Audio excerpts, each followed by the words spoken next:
Hello guys, welcome back to my channel. আমার চ্যানেলে তোমাদের সবাইকে স্বাগতম। তোমরা সবাই কেমন আছো? আমি খুব ভালো আছি। তো আমি বের হচ্ছি, গণেশ পুজোতে যাবো, বান্ধবীর বাড়িতে যাবো আর বড়ের সঙ্গে ঘুরতে যাবো। একটু শাড়ি পরে নিলাম আর সুন্দর করে একটু ডান্স মান্স করে নিলাম। তো কেমন লাগলো আমাদের সাজটা তোমরা অবশ্যই কমেন্টে জানাবে আর এনজয় করে পুরো ব্লগটা দেখবে।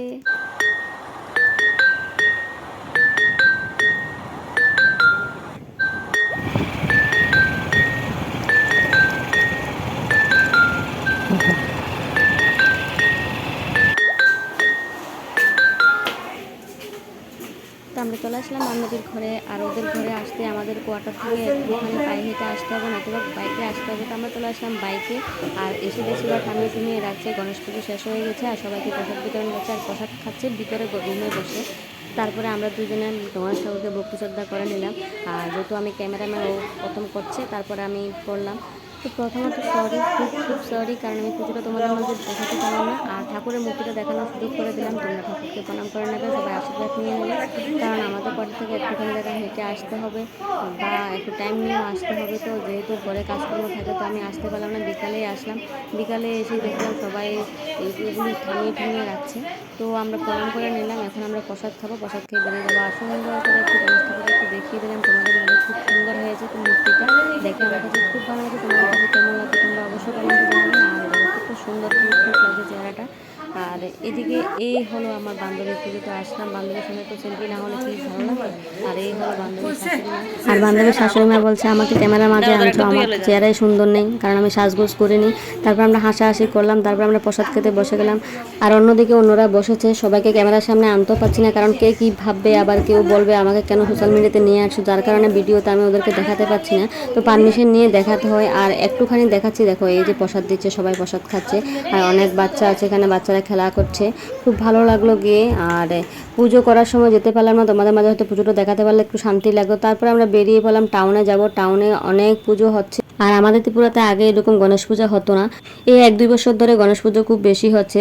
এই বছরটা মনে হয় আমার কাছে খুব বেশি লাগলো। তো বের হয়ে গেলাম, আর কখনো এরকম গণেশ পুজোতে বের হয়নি, খুব আনন্দ লাগলো। আর দুর্গা পুজো যেমন জায়গায় জায়গায় প্যান্ডেল করে পুজো হচ্ছে, গণেশ পুজো সেম এরকম জায়গায় জায়গায় প্যান্ডেল করে পুজো হচ্ছে। তো সব পুজোতে যেতে পারলাম না, কয়েকটা পুজোতে গেলাম।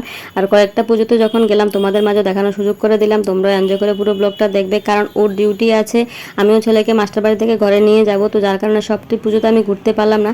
আর 5-6টা পুজোতে গেলাম, 5-6টা পুজো যে গণেশ ঠাকুর তোমাদের মাঝে আমি একটু নিয়ে আসলাম। তোমরা এনজয় করে পুরো ব্লগটা দেখবে আর ঠাকুরকে প্রণাম করে তোমরা সবাই অবশ্যই আশীর্বাদ নিয়ে নেবে। আমার কাছে খুব ভালো লাগলো। এই বছর ফার্স্ট আমি দুর্গা পূজার মতন এরকম গণেশ পূজা দেখতে বের হয়ে গেলাম। আর 2-3টা পুজোতে গিয়ে দেখলাম খুব ভিড়।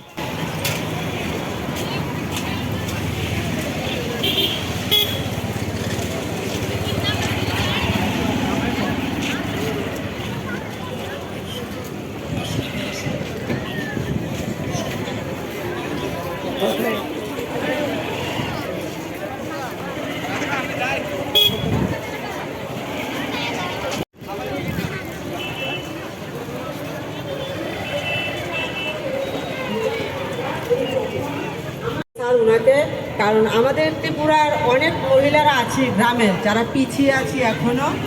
কেউ অনেকে হাতের কাজ জানে, অনেক কিছু রান্না অনেক কিছু জানে, কিন্তু তাদের তারা পায় না। এমন কিছু পরিবারও আছে যেখানে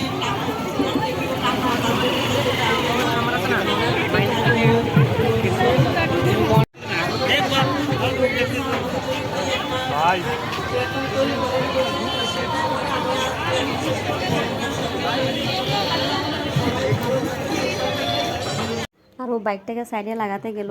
আর তারপরে আমরা ঢুকবো মন্দিরের ভিতরে। আর অ্যাকচুয়ালি মন্দিরের ভিতরে ভিড়ের থেকে বেশি প্রবলেম হয় মনে হয় বাঁশ বেঁধে দিলে। বাঁশটা বেঁধে দিলে মনে হয় ভিড়টা একটু বেশি হয়ে যায়, কারণ যদি বাঁশটা বাঁধা না থাকতো তাহলে মনে হয় সোজা সুন্দর করে গিয়ে মূর্তিটা দেখতো, আবার সুন্দর করে বের হয়ে যেত। বাঁশটা বেঁধে দিলে গেটের সামনে প্রচণ্ড ভিড় হয় আমার কাছে মনে হয়। তোমাদের যুক্তিতে কি, তোমরা অবশ্যই কমেন্টে জানাবে।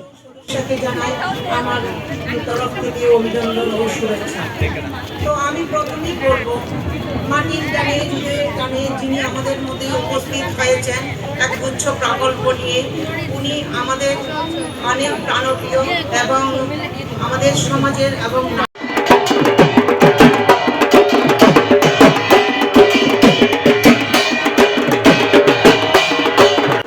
ছিল রবীন্দ্র ভবনের সামনে প্যান্ডেল। আর ঠাকুরকে দেখতে খুব সুন্দর লাগলো। তোমাদের কাছে কেমন লাগলো তোমরা অবশ্যই কমেন্টে জানাবে। তারপরে এখান থেকে বেরিয়ে আরেকটা পুজো দেখতে যাব, তোমরা সঙ্গে থাকো।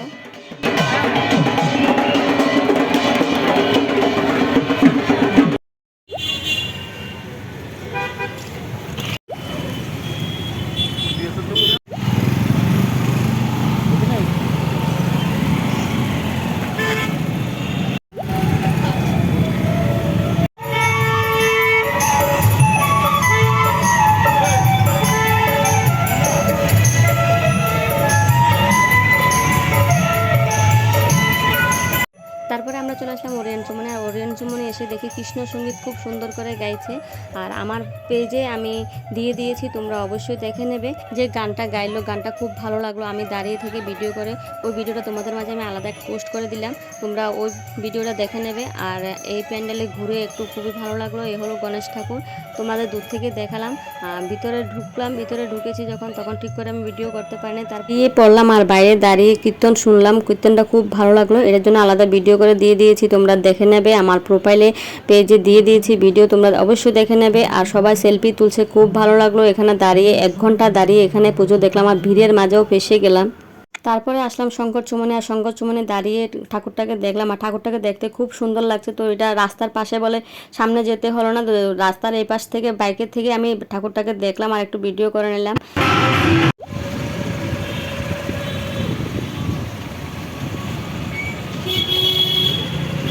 তারপরে চলে আসলাম রামনগর 3। ও আমাকে নামিয়ে দিয়ে চলে গেল ডিউটিতে। আর আমি পায়ে হেঁটে ঠাকুর দর্শন করলাম রামনগর 3-এর ঠাকুরটাকে। তারপরে আমি রামনগর 2-এ আসলাম। রামনগর 2-এ এসে ওকে টিউশন থেকে ঘরে নিয়ে চলে আসলাম। আমার এই ভিডিওটা তোমাদের কাছে কেমন লাগলো, যদি ভালো লাগে একটা লাইক কমেন্ট শেয়ার করে দেবে।